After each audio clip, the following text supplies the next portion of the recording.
other champions in that division. You got Scott Quinn, Carl Frampton, Guillermo Rigondeaux. I'm gonna get the opportunity, boy. You been working your ass off, don't you? Hey, that's what we do. That's what we do. DONTAE'S Boxing Nation. I see it, baby. Y'all the man. That's what it is. I love what you're doing for boxing. Thank you, man. Don't stop. Keep on going strong. Keep on going hard. A lot of big fights coming this year. A lot of big fights.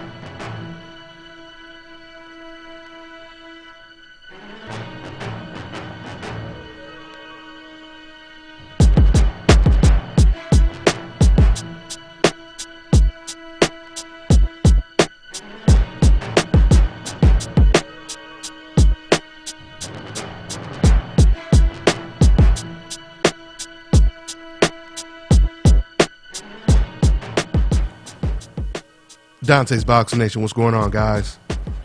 So, man, I'll tell you right now, the light heavyweight division is really starting to heat up right now. We already know Sergey Kovalev is going up against Andre Ward for pound supremacy next weekend. That is the most significant fight of the year. For the first time since Floyd Mayweather retired, we will have an undisputed pound champion, #1 fighter in the world. So, I can't wait to watch it. Everyone is looking forward to it, including another great light heavyweight fighter, which is Superman Adonis Stevenson. Matter of fact, Adonis, he just recently said that he wants the winner of Ward versus Kovalev, which is even bigger. Matter of fact, this is what he had to say. Let me go and quote him. Well, Andre Ward is fighting Sergey Kovalev on November 19th, and I would like to fight the winner and unify the title. I'm the lineal 175-pound champion, so everything has to go through me. I need all the titles, so it's time to make that fight happen. I think Ward versus Kovalev is a 50-50 fight, so I'm not sure who wins, but the fans want to know who the best light heavyweight champion is, and whether it's Ward or Kovalev, I know I will win that fight. Those are some very bold words from Stevenson. Very confident, bold words, I should say, when it comes to Adonis. Now, I'll tell you this right now. We have all wanted to see Kovalev versus Adonis Stevenson for quite some time. Now, if you guys followed, the development and the chronological order of what took place with Kovalev and Adonis Stevenson, then the last time they negotiated, Kovalev actually pulled out of a purse bid, and that's the reason why the fight didn't go down. Before that, the talk was Adonis Stevenson, he didn't want the fight. But now, Adonis Stevenson, he's making it very clear that he wants the winner of Kovalev versus Ward, and I truly believe that he wants it. But first, he has to get past his mandatory, which is another undefeated, real good prospect, in Eleider Alvarez. Hopefully I pronounced that name right. But Eleider Alvarez is another prospect. He ain't no damn joke. So that's a tough fight for Adonis. Now, if you guys have been following my channel, then you know that I have been telling you guys for the longest that I've always favored Kovalev to beat Adonis Stevenson if they were to face each other. That is until I seen Adonis destroy Thomas Top Dog Williams in a breakthrough performance. I mean, don't get me wrong, that's not Adonis's only breakthrough performance, but to me that was the most significant breakthrough performance because Adonis, he showed different aspects of his game in that fight. Before that fight, I pretty much looked at Adonis as the Manny Pacquiao of the light heavyweight division, minus the ridiculous speed and angles. Let me clear that up. I guess when I say the Manny Pacquiao, what I mean is before it looked like Adonis, he was nothing but a left-hand puncher. All he wanted to do was set you up with his left, right? He didn't really fight on the inside, which is how Manny Pacquiao fights. Manny Pacquiao, he fights you from a distance.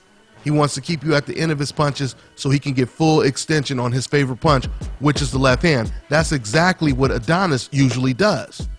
They don't really fight on the inside. And, you know, when I watched this Adonis Stevenson versus Top Dog Williams fight, in the first couple rounds, that aspect of Adonis' game was exposed because Thomas Top Dog Williams, he went on the inside. He went on the inside, and for maybe the first or second round, he looked like he was making Adonis very uncomfortable. And then all of a sudden, out of nowhere, Adonis Stevenson, he comes out, I guess, like in the third and the fourth round, and he starts fighting Top Dog Williams' game. And next thing you know, he's breaking down the aggressor. And eventually he knocks him out. So when I seen Adonis Stevenson go toe-to-toe, do something I never really seen him do too often, fight on the inside, throwing both hands, not just the left.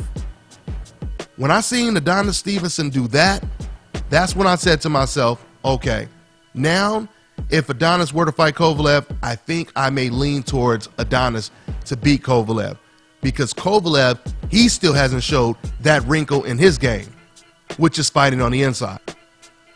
So it'll be really interesting to see who finishes on top when it comes to this trio of great champions at the light heavyweight division. But I'll go here and pick my horse right now, and I tell you, as far as I'm concerned, nobody beats Andre Ward. Not Kovalev, not Adonis Stevenson.